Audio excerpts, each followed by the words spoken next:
गुरु प्यारी साध संगत जी, राधा स्वामी। प्यारी साध संगत जी, आज के इस सत्संग में श्री गुरु अमरदास जी की वाणी ली गई है। आज का यह सत्संग बड़ी ही रूहानियत से भरा हुआ सत्संग है। सत्संग द्वारा हमें यह समझने को मिलेगा हमारी यह आत्मा वापस जाकर परमात्मा में कब और कैसे मिल सकती है।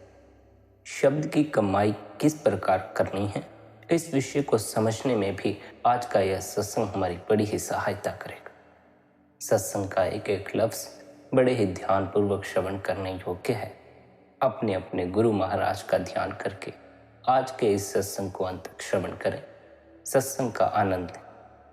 सत्संग के वचन हैं, फिर सच्चे ते सदा सुहागण, गुरु का शब्द संभाले। आप फरमाते हैं हमारी आत्मा स्त्री है और वह परमात्मा इसका पति है। यह आत्मा वापस जाकर परमात्मा से मिलकर ही सुहागिन हो सकती, तभी इसका जन्म मरण के दुखों से छुटकारा हो सकता है। जब तक हम वापस जाकर परमात्मा से मिलाप नहीं करते, हमारी हालत दुहागिन स्त्री के समान है, जो अपने पति के चरणों से बिछड़ी हुई है और जिसे इस दुनिया में हर तरफ दुख ही दुख सहने पड़ रहे हैं। यह आत्मा वापस जाकर परमात्मा से कब मिल सकती है, कैसे मिल सकती है, इसके बारे में आप बड़े प्यार से समझाते हुए कहते हैं, गुरु का शब्द संभाले। आत्मा परमात्मा से तभी मिल सकती है जब हम गुरुमुखों के पास जाकर शब्द या नाम की कमाई करें। अगर मुक्ति प्राप्त करने का कोई साधन है तो वह केवल शब्द या नाम की कमाई है। यह शब्द कहाँ है, इसकी कमाई किस प्रकार करनी है, इसका भेद केवल गुरुमुखों, संतों, महात्माओं से ही पता चलता है। अगर कोई पूरा गुरु मिल जाए, वह नाम या शब्द का भेद दे दे और हम नाम या शब्द की कमाई कर लें, तब कहीं हम मालिक की भक्ति कर सकते, वापस जाकर मालिक से मिलाप कर सकते। किसी भी महात्मा की वाणी पढ़कर देख लें, सब इसी बात पर जोर देते हैं कि जो कुछ मिलेगा सिर्फ नाम या शब्द की कमाई से ही मिलेगा। सभी मजहबों के अपने अलग अलग रीति रिवाज हैं, लेकिन जो सार वस्तु है, सच्ची रूहानियत है, वह सब मजहबों की तह में एक ही चीज़ है। लेकिन हम उस हकीकत की तह में पहुंचने की कोशिश ही नहीं करते, बाहर के रस्मों और रिवाजों से ही बंधे रह जाते हैं और इन्हीं को लेकर एक दूसरे के साथ लड़ना झगड़ना शुरू कर देते। सब महात्मा यही उपदेश देते हैं कि मुक्ति प्राप्त करने का अगर कोई साधन है तो वह शब्द की कमाई है, नाम की कमाई है। पहले भी सत्संग में कई बार अर्ज किया गया है कि शब्द दो प्रकार का है, एक वर्णात्मक और दूसरा धुनात्मक। वर्णात्मक शब्द उसे कहते हैं जो हमारे लिखने, पढ़ने और बोलने में आता है। हमने अपने अपने प्यार में आकर जितने भी परमात्मा के नाम रखे हैं, वे सारे हमारे लिखने, पढ़ने और बोलने में आ जाते हैं। लेकिन जिस नाम, जिस शब्द की गुरु साहिब महिमा करते हैं, वह धुनात्मक शब्द है। वही सच्चा शब्द है, वही सच्चा नाम है। वह लिखने, पढ़ने और बोलने में नहीं आता। वह न आंखों से देखा जा सकता है, न जुबान से बोला जा सकता है और न ही कानों के द्वारा सुना जा सकता। वह अनलिखा कानून और अनबोली भाषा है। उस सच्चे शब्द, उस सच्चे नाम की महिमा करते हुए आप फरमाते हैं, इसी शब्द या नाम का भेद हासिल करने के लिए हम गुरुमुखों की संगति करते हैं, ताकि हम मुक्ति प्राप्त कर सकें, जन्म मरण के दुखों से हमेशा के लिए हमारा छुटकारा हो जाए। ये जितने भी हमारे वर्णात्मक नाम हैं, हमारे साधन हैं। वह धुनात्मक शब्द हमारा ध्याय है। वर्णात्मक के जरिए हमें अपने ख्याल को धुनात्मक नाम के साथ जोड़ना। इन लफ्ज़ों के प्यार में आकर हमें कौमों, मजहबों और मुल्कों के झगड़े में नहीं फंसना चाहिए। एक दूसरे से लड़ना भिड़ना शुरू नहीं कर देना चाहिए। हमारे झगड़े उसी समय तक हैं जब तक कि हम उस सच्चे नाम से बिछड़े हुए हैं, लफ्ज़ों के चक्कर में फंसे हुए हैं। संत महात्मा हमें इन भ्रमों और झगड़ों में से निकालकर हमारे ख्याल को शब्द या नाम के साथ जोड़ने के लिए आते हैं। ये जितने भी हमारे लफ्ज़ हैं, इन सब की कोई ना कोई मियाद है। कोई 100 साल पुराना है तो कोई 1000 साल पुराना। हमने परमात्मा के कई नाम रखे, कई भूल गए।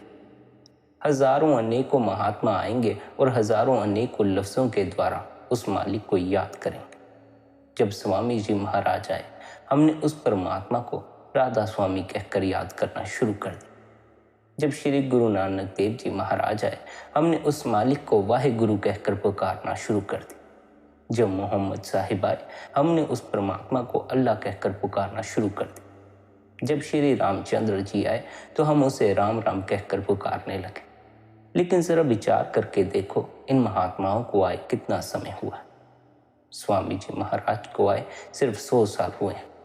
श्री गुरु नानक देव जी महाराज को आए 500 साल हुए हैं। मोहम्मद साहिब को आए 1400 साल हुए। इसी तरह श्री रामचंद्र जी महाराज को आए हुए इससे ज़्यादा समय हुआ होगा। सो जितने भी ये हमारे नाम हैं, इनकी मियाद मालूम की जा सकती है।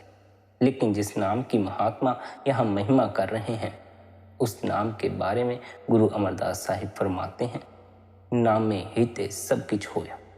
यानी यह जो कुछ भी दिखाई दे रहा है, इस सब की रचना परमात्मा ने नाम के द्वारा की है। जिस नाम ने सृष्टि की रचना की है, उसका समय या मियाद हम कैसे निश्चित कर सकते? मुसलमान फकीर समझाते हैं कि कुन लफ्ज़ ने सारी दुनिया की रचना की है। ईसा मसीह का कथन है कि वर्ड ने सारी दुनिया की रचना की है। महात्माओं ने अलग अलग कौमों, मजहबों और मुल्कों में आकर अलग अलग लफ्ज़ों के जरिए उस सच्चे शब्द को बयान करने की कोशिश की।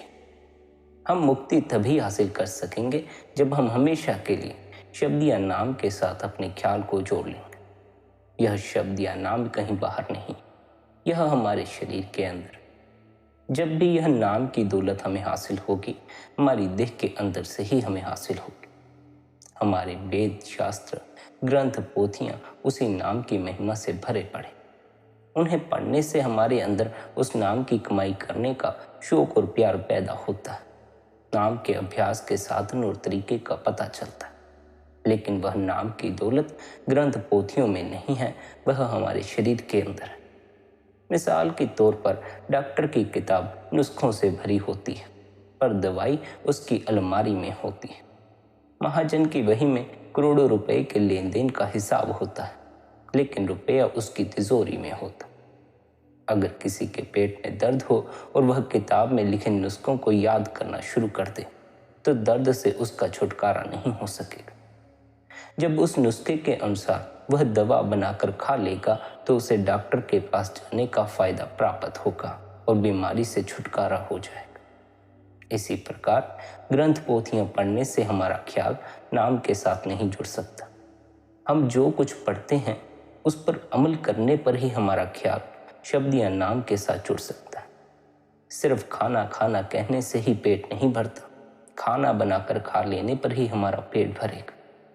अगर हमें कहीं सफ़र पर जाना हो तो हम सबसे पहले टाइम टेबल देखेंगे, गाइड बुक पढ़ेंगे। इससे हमें पता चलता है कि स्टेशन से गाड़ी कितने बजे जाती है, कितना किराया है, कितना लंबा सफ़र है, रास्ते में गाड़ी कहाँ कहाँ बदलनी होगी। जब हर प्रकार की जानकारी प्राप्त करके हम स्टेशन पर जाकर टिकट लेकर गाड़ी में बैठ जाते हैं, तब कहीं मंजिल मकसूद पर पहुंचने का भरोसा होता। अगर सारा दिन घर बैठकर हम टाइम टेबल ही पढ़ते रहेंगे, तो जितनी देर मर्जी इसमें लगे रहें, हमारा सफ़र पूरा नहीं हो सकेगा, घर के घर में ही बैठे रह जाएंगे। इसी प्रकार जब तक हम ग्रंथ पोथियों को पढ़कर उन पर अमल करना शुरू नहीं करते, तब तक हमें कुछ भी प्राप्त नहीं हो सकता। चाहे जितने भोग डाल लें, पाठ कर लें, कुछ फायदा नहीं हो सकता। हमारे वेद, शास्त्र, ग्रंथ तथा धर्म पुस्तकें क्या है, इसके बारे में समझाते हुए आप फरमाते हैं, ऋषि मुनियों, गुरु साहिबानों, संत महात्माओं, पीरों, पैगंबरों ने मेहनत करके मालिक से मिलाप किया।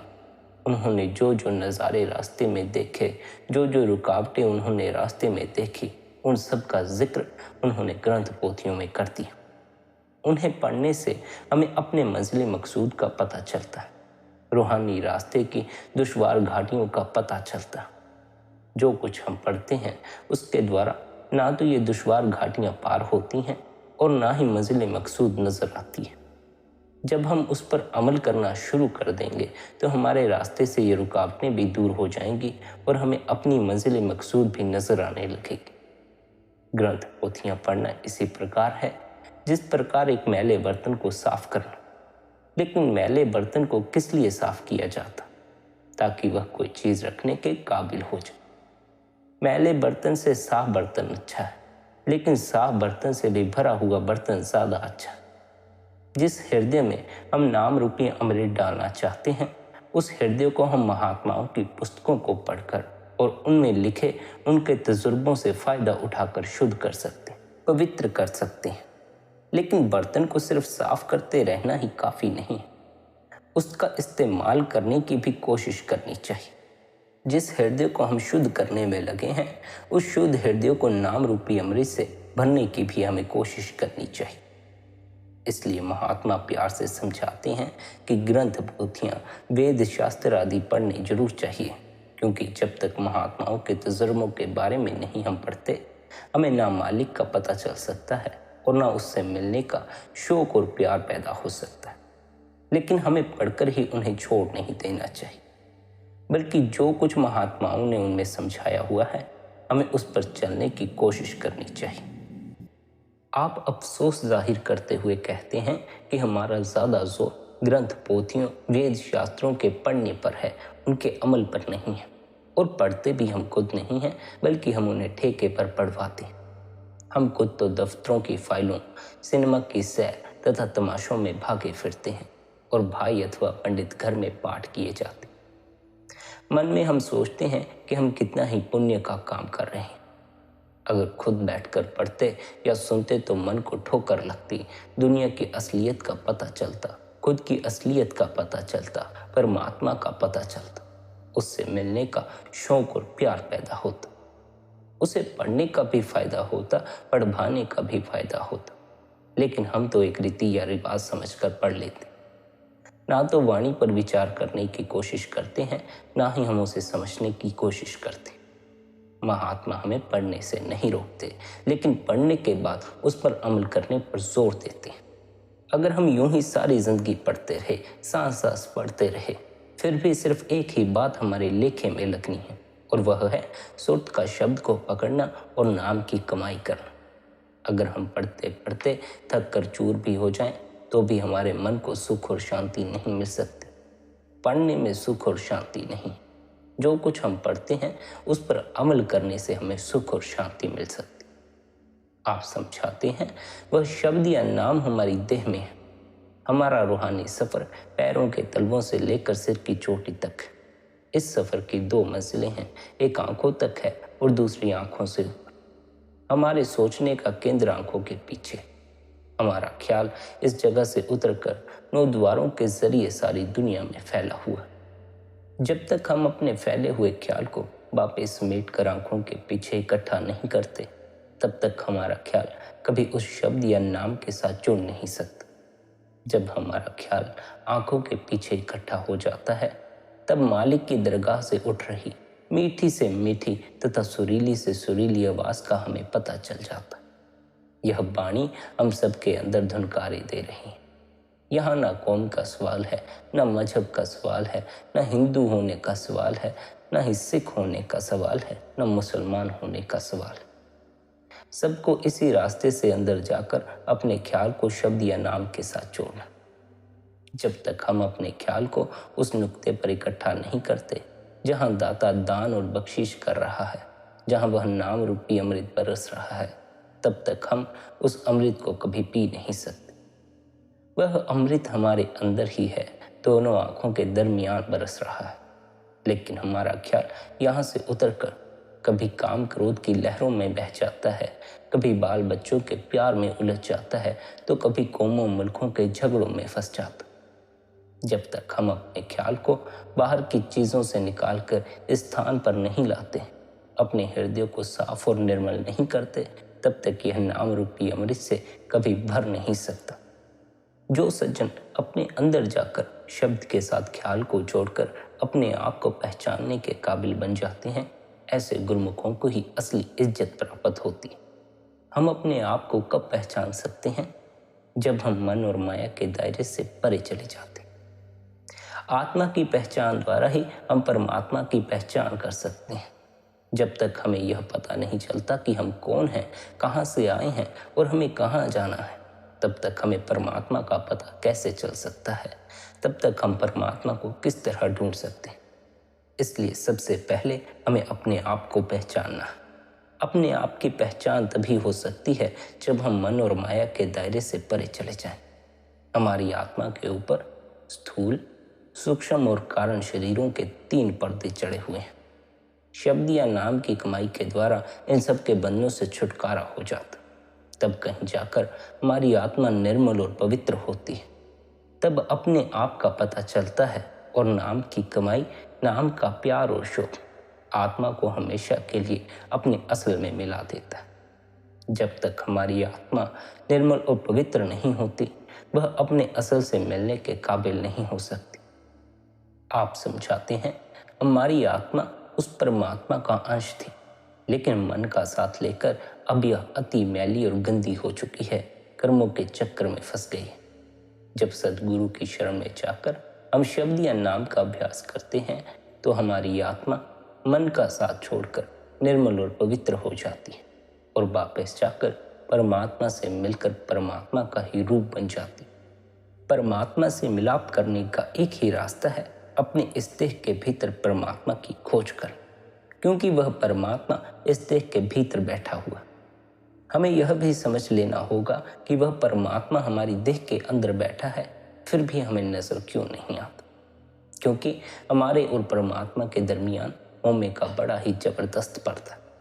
जब तक यह होमे की बीमारी हमारे अंदर से दूर नहीं होती, तब तक हम चाहे कितनी ही कोशिश कर लें, हमारी आत्मा कभी निर्मल और पवित्र नहीं हो सकती। यह होमे क्या चीज़ है, इसके बारे में समझाते हुए आप कहते हैं, हम जो हर रोज़ सोचते रहते हैं कि हम मेरी कौम, मेरा मजहब, मेरा मुल्क, मेरी औलाद है, यह जो हमारी मैं मेरी है, यही होमे। यह जो कुछ भी नजर आता है, सब कुछ परमात्मा का है, हमारा यहाँ पर कुछ भी नहीं है। हम अपने आप को परमात्मा से अलग समझे बैठे हैं, जिस कारण हम मैं मेरी करते रहते। जिन चीज़ों को हम अपना बनाने की कोशिश करते हैं, ये ना आज तक किसी की बनी है और ना ही कभी किसी की बन सकती। हम इनसे प्यार करके इन्हीं का रूप बने बैठे हैं। जिन जिन शक्लों के साथ सारी उम्र मोह या प्यार करके हम बन जाते हैं, मौत के समय वही शक्लें हमारी आंखों के आग के पीछे फिरना शुरू कर देती हैं और मौत के समय जिस ओर हमारा ख्याल जाता है, हम उसी रोह में बह जाते हैं। यह विचार गलत है कि मौत के समय हम परमात्मा को याद कर सकेंगे। जिसने जीवन भर परमात्मा को याद नहीं किया, वह मौत के समय परमात्मा को कैसे याद कर सकता? जिसने जीवन भर दुनियावी लोगों को याद किया, दुनियावी लोगों का मोह भीतर पैदा किया, वह मरते समय दुनियावी लोगों के ख्यालों से ही भरा होगा। हम देखते हैं कि जिन शक्लों के साथ हम दिन भर मेल जोल रखते हैं, उन्हीं के सपने हमें रात को आते। यह हमारे वश में नहीं है कि रात को चाहे जिसका सपना ले आए। जिनसे जागृत अवस्था में हमारे मन का मेल जोल और संबंध होता है, हमें रात को उन्हीं के सपने आते। इसी प्रकार जिन शक्लों के साथ हम सारी उम्र प्यार करते हैं, वही शक्लें अंतिम समय में अपने आप हमारी आंखों के सामने आ जाती।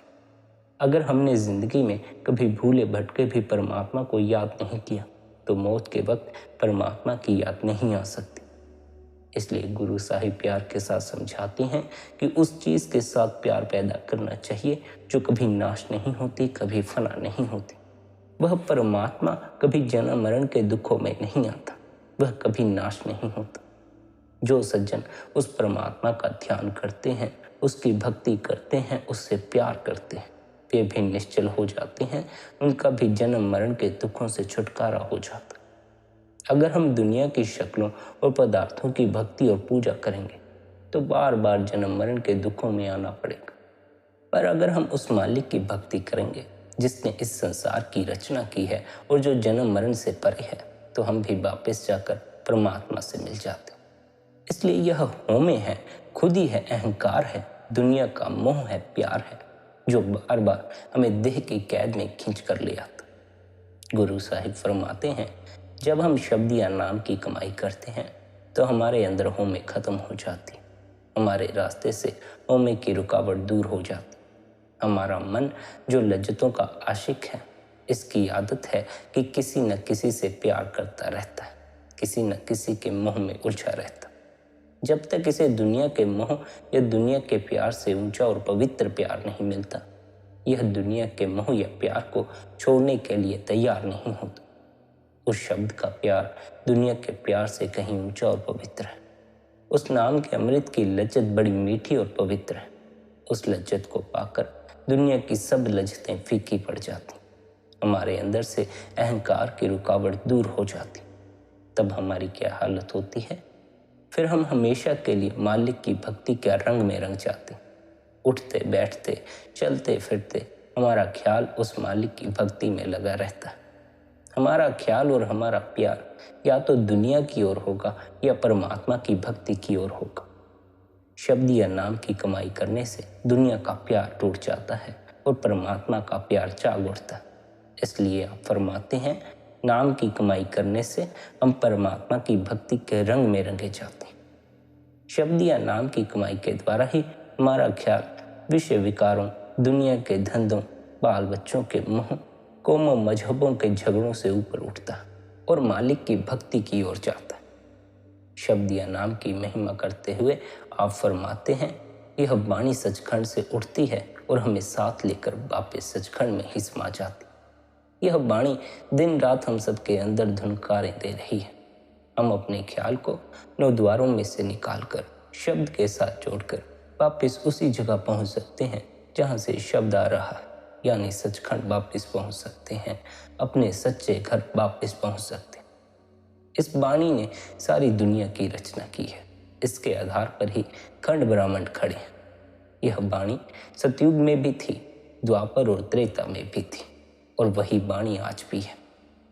वह वाणी कभी नाश नहीं होगी, कभी फना नहीं होगी। यह वाणी उस अविनाशी वाणी की महिमा करती।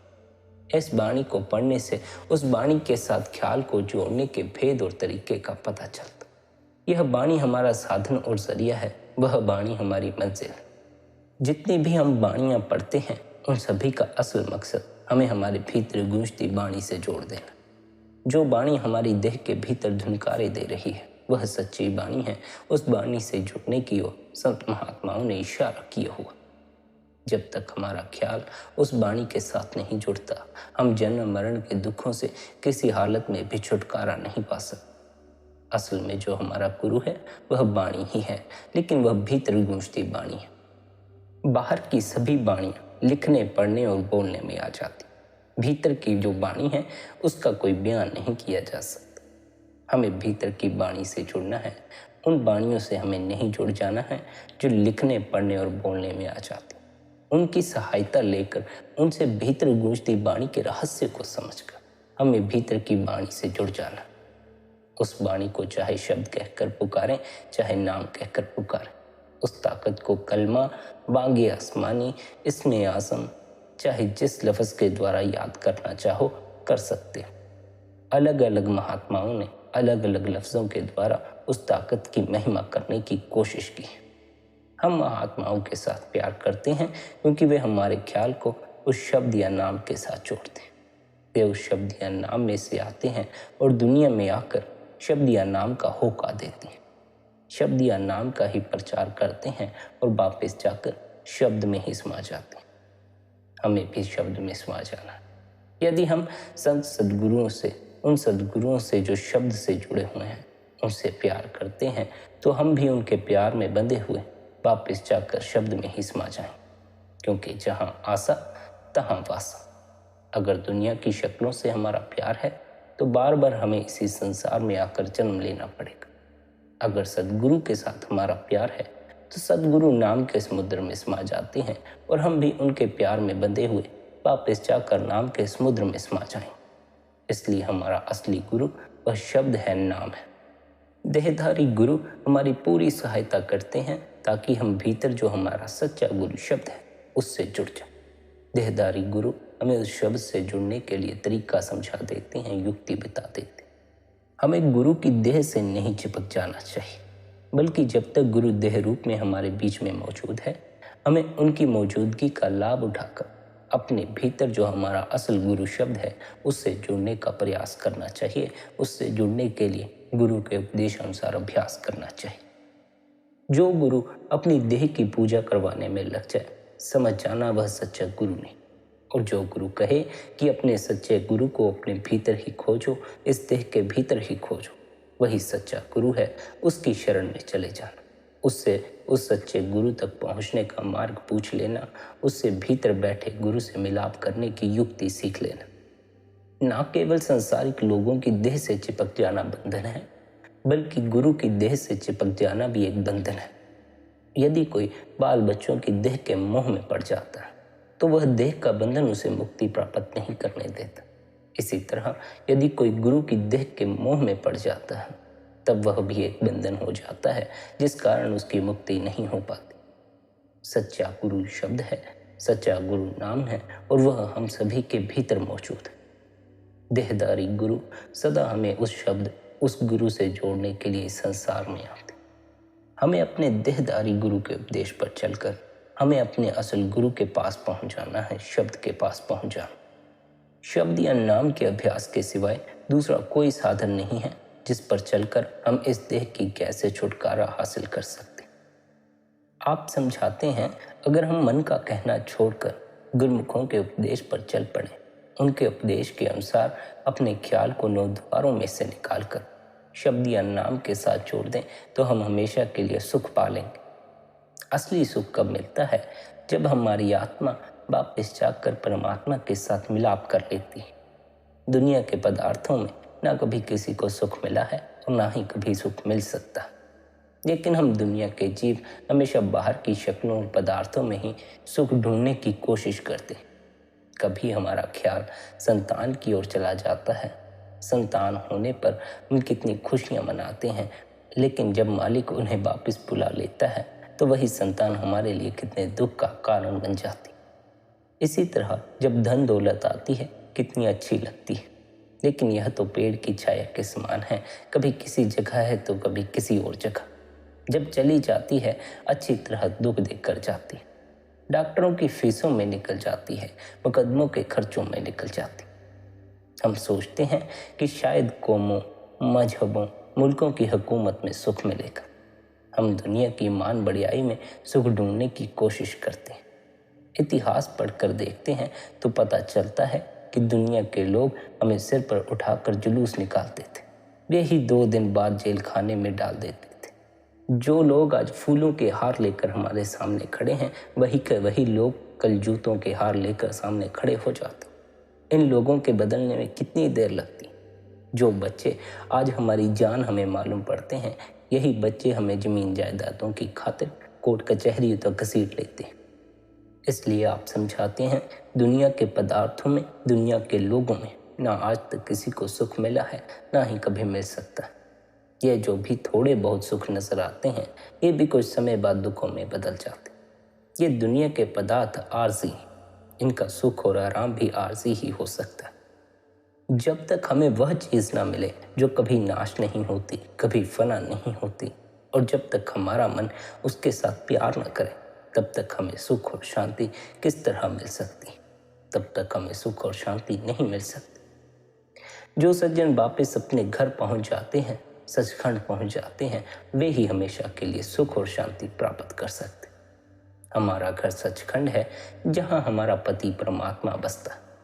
अगर आत्मा सुहागिन हो सकती है, मुक्त हो सकती है, तो वापस जाकर अपने असल में समाकर ही हो सकती है। और इसके लिए हमें गुरुमुखों के बताए हुए उपदेश पर चलने की कोशिश करनी होगी। गुरुमुखों के उपदेश पर चलने का क्या फायदा होता है? जो परमात्मा हमें आंखों से दिखाई नहीं देता, गुरुमुखों के उपदेश के अनुसार शब्द का अभ्यास करने से वह परमात्मा हमें कण कण और पत्ते पत्ते में दिखाई देने लगता है। यह शब्द या नाम हमें अपनी देह के अंदर ही मिलेगा। यह नाम रूपी दौलत, यह शब्द रूपी दौलत बाहर ना कभी किसी को मिली है और ना ही कभी किसी को मिल सकती। जिसका भी इस शब्द से संपर्क हुआ, जिसकी भी इस शब्द से लिप जुड़ी, अपनी इस देह के भीतर उतर कर ही जुड़ी है। हमारी इस देह के भीतर जो शब्द गूंज रहा है, जो नाम गूंज रहा है, वह हमें कब मिलता है? जब हम अपने ख्याल को 9 द्वारों में इकट्ठा कर लेते हैं, जब तक हम अपने ख्याल को उस केंद्र पर इकट्ठा नहीं करते जहाँ पर दाता दाद दे रहा है, बख्शीश कर रहा है, जहाँ वह अमृत बरस रहा है, तब तक हम उस अमृत को कभी पी नहीं सकते। चाहे कितनी ही जबरदस्त बारिश क्यों ना होती हो, पर अगर बर्तन ही उल्टा पड़ा हो तो उसके अंदर बारिश की एक बूंद भी नहीं जा सकती। अगर बर्तन को सीधा कर देंगे तो एक दो बारिश से बर्तन भर जाता। हमारा रुख दुनिया की शक्लों और पदार्थों की ओर है। जब हम अपने ख्याल को एकाग्र करके दोनों आंखों के पीछे इकट्ठा कर लेंगे, तब जाकर हमारा हृदय नाम रूपी अमृत से भर सकेगा। हम दुनिया के जीव तो बाहर की चीज़ों को अमृत बनाकर बैठे, लेकिन जिस अमृत के पीने से मुक्ति होगी वह अमृत कहीं बाहर नहीं है। अगर बाहर की वस्तुओं को अमृत मानकर उसको पीने से मुक्ति मिल सकती तो इससे सस्ता सौदा और कौन सा हो सकता था।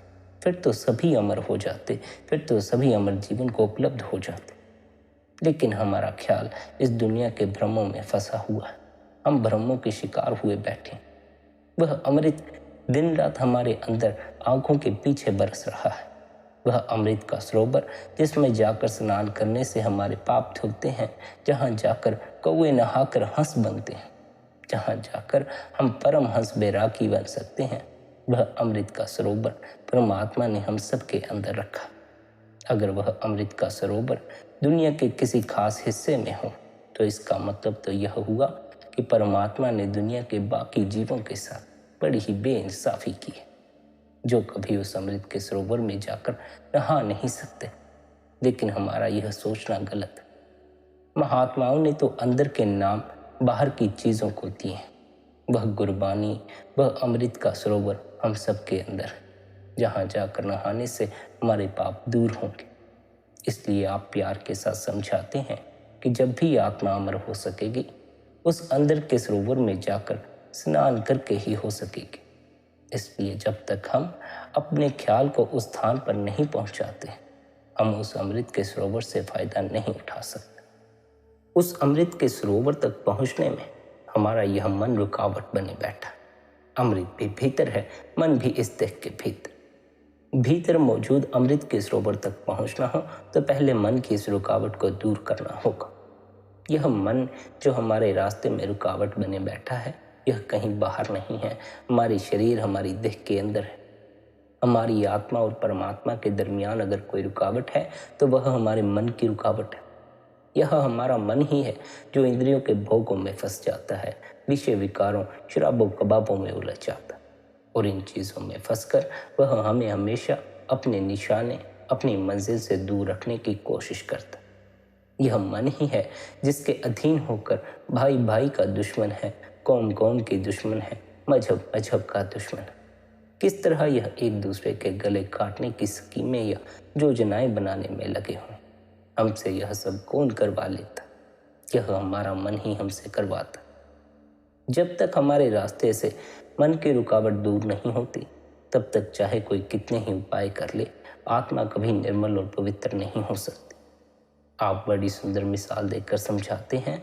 पुराने खंडरों के नीचे कई बार खजाना भी पाया जाता है, और जहाँ ऐसा खजाना होता है वहाँ सांप भी उसकी चौकीदारी करता है। जब हम उस खजाने को प्राप्त करने के लिए जाते हैं तो सांप हमारे सामने फन फैलाकर खड़ा हो जाता है। जब तक वह सांप पकड़ा नहीं जाता, हम उस खजाने को प्राप्त नहीं कर सकते। इसी प्रकार वह परमात्मा हम सबके अंदर बैठा है, लेकिन हमारा मन रूपी सांप उसकी चौकीदारी कर रहा है। जब हमारा ख्याल परमात्मा की भक्ति की ओर जाता है तो मन क्या करता है? कभी हमें काम में फंसा देता है, कभी हमें क्रोध में फंसा देता है, तो कभी हमें अहंकार में फंसा देता है।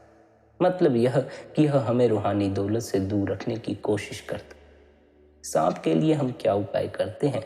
हम सपेरे को बुला लेते हैं, वह बीन बजाता है। सांप बीन की आवाज़ पर मस्त होकर पकड़ा जाता है और हम दबा हुआ खजाना प्राप्त कर लेते हैं।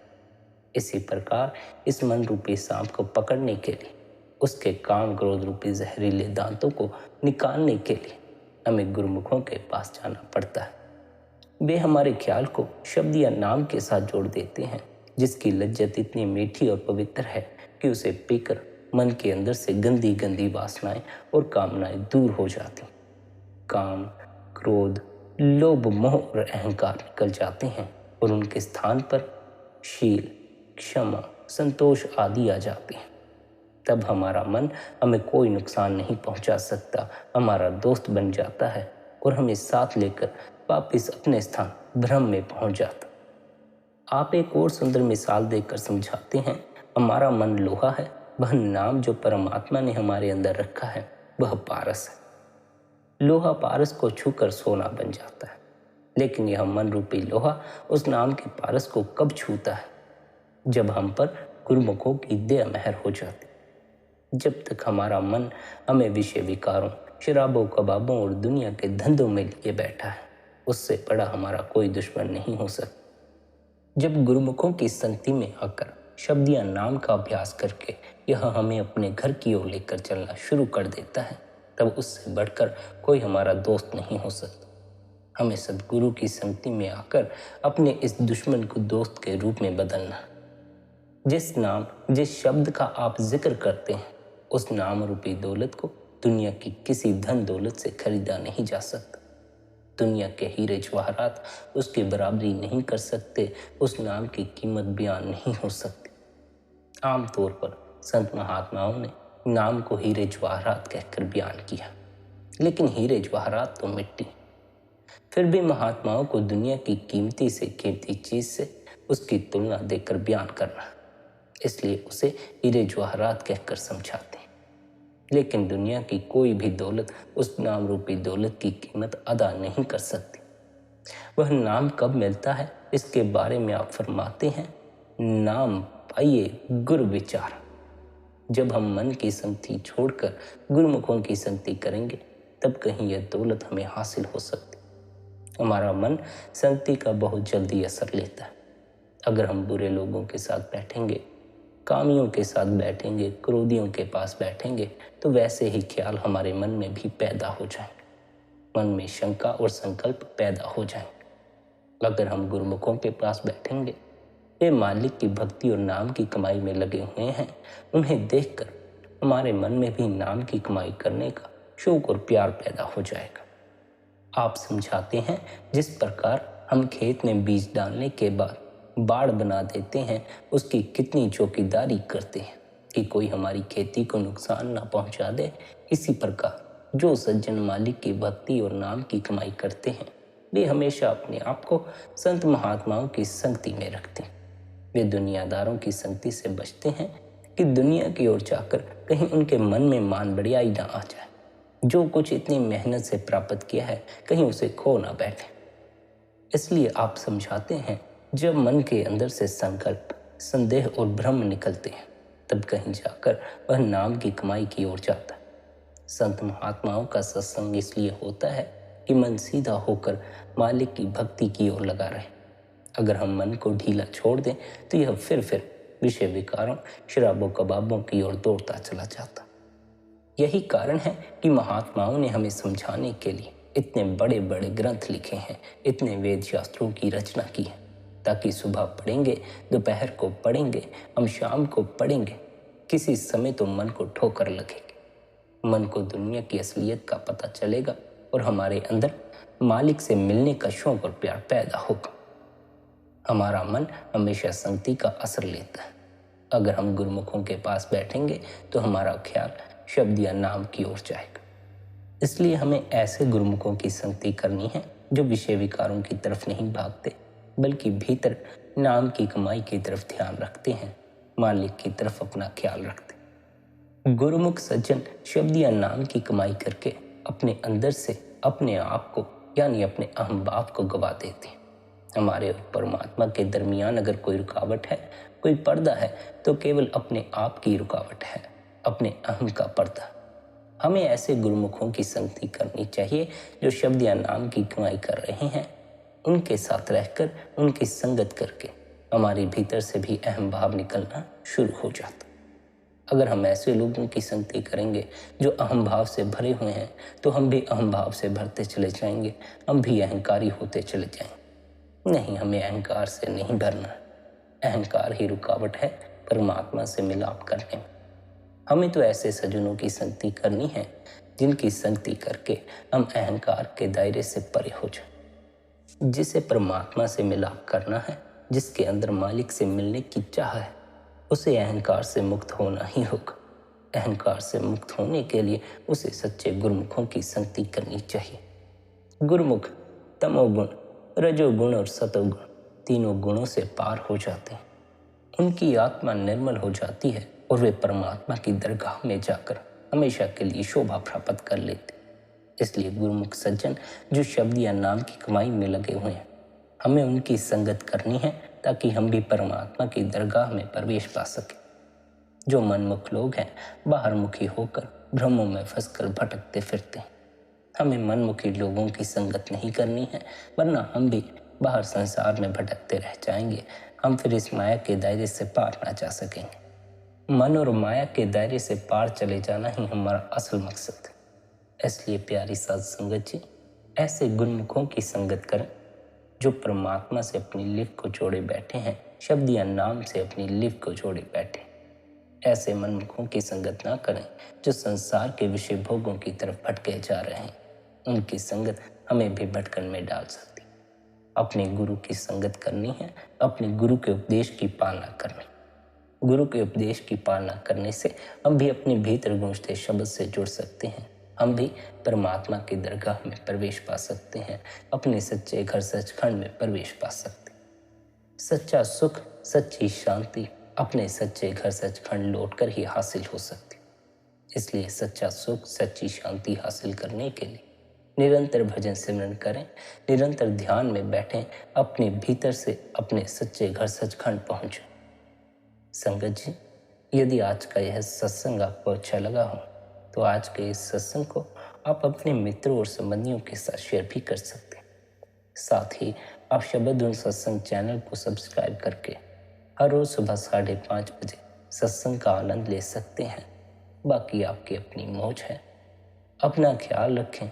इतने प्रेम और प्यार से आपने सत्संग को सुना, उसके लिए आप सभी का धन्यवाद। आप सभी के भीतर बैठे कुल मालिक को प्रणाम। आप सभी को प्रणाम। राधा स्वामी जी।